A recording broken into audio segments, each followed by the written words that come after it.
dia, as muralhas não caem. Ele vem no segundo dia, as muralhas não caem. Ele vem no terceiro dia, as muralhas também não caem. Aí ele já começa a dizer: eu não vou mais parar a campanha, porque eu fui no primeiro dia, nada aconteceu. Eu fui no segundo dia, nada aconteceu. Eu fui no terceiro dia, nada aconteceu. Mas o segredo que Deus está te dizendo essa manhã é: não desista, não pare, vai à frente, continua, porque as muralhas elas vão cair na sua vida. Por que você está dizendo isso, irmão Jefferson? É para que você entenda que se Josué e o seu exército parasse, estaria inserido nas páginas auriféricas e confortadoras da Bíblia Sagrada, que Josué caminhou, recebeu a promessa de Deus, mas não foi vitorioso, porque não perseverou até o fim. Eu acredito, irmãos, que nessa manhã eu estou pregando para um punhado de crentes que tem promessa de Deus, que Deus elegeu, que Deus chamou para ser cabeça, que Deus disse que ia ser vitorioso, que Deus disse que estaria por cima e não por baixo. Mas tem pessoas que acham, irmãos, que pensam que a vitória logo vem, que o milagre logo vem. Mas Deus está te dizendo nessa manhã: não desista, não pare, não olhe para trás, não retrocede, porque a minha vitória está de pé sobre a sua vida.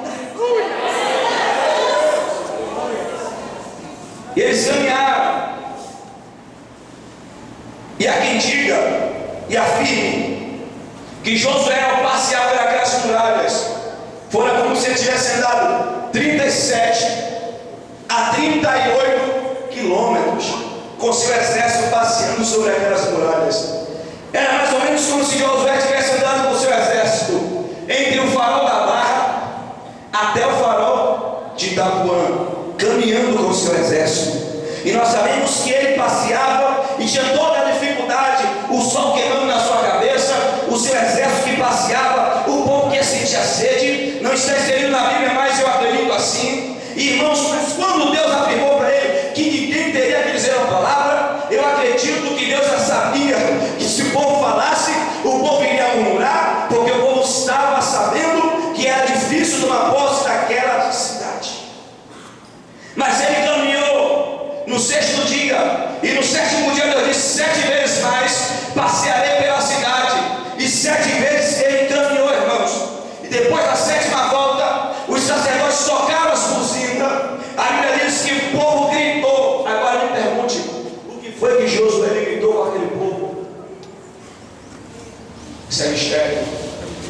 E depois que eles gritaram, que as muralhas vieram abaixo, a Bíblia diz que cada oponente lutou com o seu oponente e Deus deu vitória a Josué. Só o que me deixa, irmãos, aqui intrigado com Deus é que nos últimos versículos do capítulo de número 6, versículo 26, a Bíblia diz que Josué, ele pronuncia juramento daquela cidade dizendo: maldito seja todo homem que se levantar para reedificar esta cidade, Jericó. E eu fiquei me perguntando: mas Deus, como é que pode isso? Josué teve toda a dificuldade, toda aquele aparato para conquistar essa cidade, e depois que ele conquista a cidade, ele amaldiçoa, dizendo que jamais ninguém poderia conquistar essa cidade, porque uma maldição de Deus repousaria sobre essa pessoa, perdendo o seu filho mais velho, e abrindo as portas do seu filho mais moço também morrendo.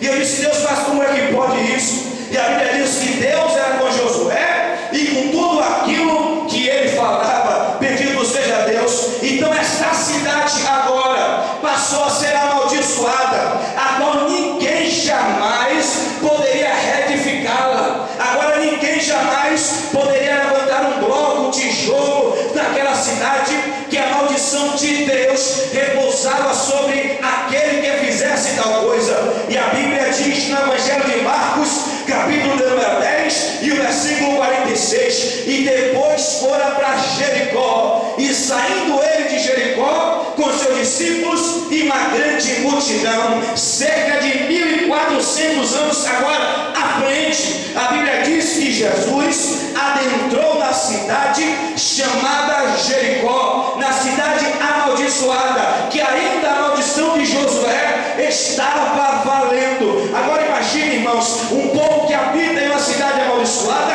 a sua vida será catastrófica, a sua vida será deplorável, a sua vida será uma vida miserável. Aonde ele caminha e não cresce, aonde ela anda e não sai do lugar, aonde ele luta e não vê nada. Mas sabe o que foi que a Bíblia diz? Que Jesus entrou na cidade chamada Jericó. Mas o engraçado, irmãos, é que Jesus não ia para Jericó, ele ia para a cidade por nome Jerusalém. Mas para ele ir para Jerusalém, ele teria que adentrar naquela cidade chamada Jericó. E a Bíblia faz questão de narrar e deixar de uma forma clara e minuciosa que quando Jesus entrou na cidade de Jericó, estava um cego por nome Bartimeu pedindo esmola naquela cidade. E quem era Bartimeu, irmão Jefferson? Bartimeu era o filho de um homem chamado Timeu. E quem era esse Timeu? Era um general, irmãos, da guarda, um homem muito famoso, um homem muito respeitado, um homem querido pela sua pátria, um homem de posses, um homem de bem, um homem de riqueza, de propriedades. E a história diz que quando os romanos tomaram posse dos judeus e de Jerusalém, tudo aquilo que era do senhor Timeu, eles tomaram, e ele foi o primeiro a cair na espada, ele foi o primeiro a morrer. Bartimeu, ainda criança, ainda pequeno, os romanos pegaram ele, furaram os seus dois olhos e o lançaram fora da sua pátria, tomando posse de tudo aquilo que era seu por direito. E ele agora passou a viver como mendigo, a viver como pedinte na cidade chamada Jericó. Então eu vejo aqui que a história de Bartimeu estava literalmente traçada. Era morrer naquela vida, era morrer naquele estado, era morrer do jeito que ele estava, porque tudo aquilo que era seu foi tomado. E outra coisa, ele era uma pessoa sem identidade, sem história, sem índole. Por que, irmão Jefferson? Porque ele era conhecido como Bartimeu, filho de Timeu. Era uma pessoa que não tinha nome, as pessoas conheciam ele como filho de Timeu. É o filho daquele general famoso que era rico, que foi morto pelos romanos, mas ele não tinha história, ele não tinha identidade e estava traçado a morrer naquela vida, estava traçado a viver naquela vida que ele estava. Mas eu magnifico aos céus, eu louvo a Deus, eu exalto a Ele, porque quando Jesus ele chega para mudar a história da vida do homem, ele chega para mudar vidas. Você vai entender o mistério?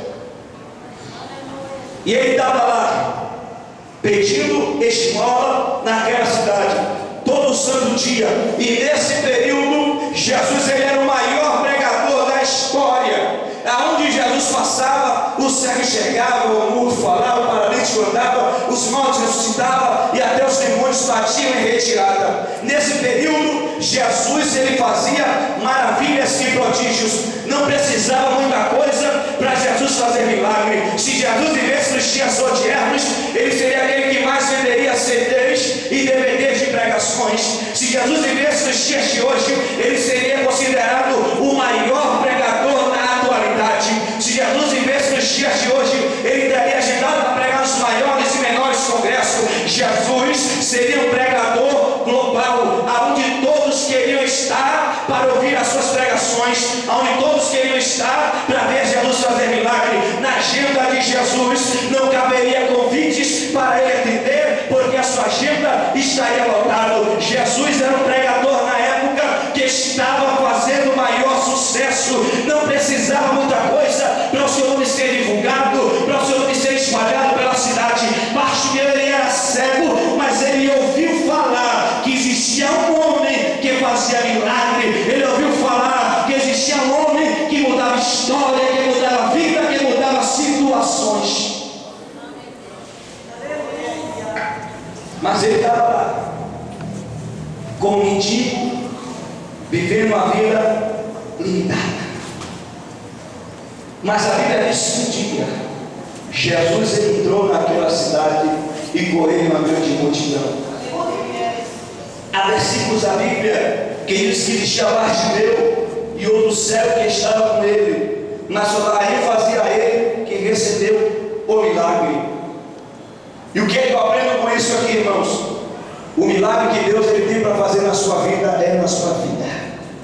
O milagre que Deus ele tem para fazer na minha vida é na minha vida. O que Deus ele tem para fazer na sua vida, Ele vai fazer na sua vida. Não é o irmãozinho, é a irmãzinha que está ao seu lado. O milagre que Deus vai fazer na sua vida é independente. O que Deus ele vai fazer na sua vida, Ele vai surpreender a muitas pessoas. E ele estava lá, irmãos, uma esmola pelo amor de Deus, uma esmola pelo amor de Deus. E a sua vida era essa: pedir esmola. Agora me pergunte, quem dos irmãos aqui quer andar contigo?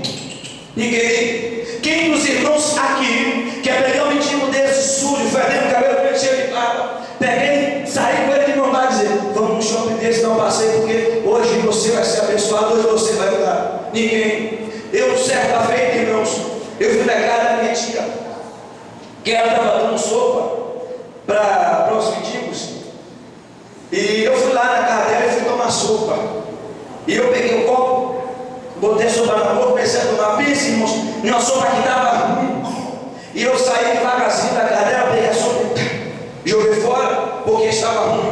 Então a mendigo, irmãos, nós damos qualquer coisa, nós damos resto, nós damos sobra. Então Bartimeu ele vivia de sobras, ele vivia de resto, ele vivia daquilo que o povo dava. Um dia eu vou dizer: eu vou abençoar ele hoje, mas outro dia eu vou dizer: que vou dar nada desse mendigo, eu não quero contar com o mendigo, eu quero caminhar com o mendigo. Então Bartimeu aqui, irmãos, eu posso encontrar na vida dele 3 complexos, mas um desses complexos que eu achei na vida de Bartimeu foi o complexo da rejeição. Ele era rejeitado pela sociedade.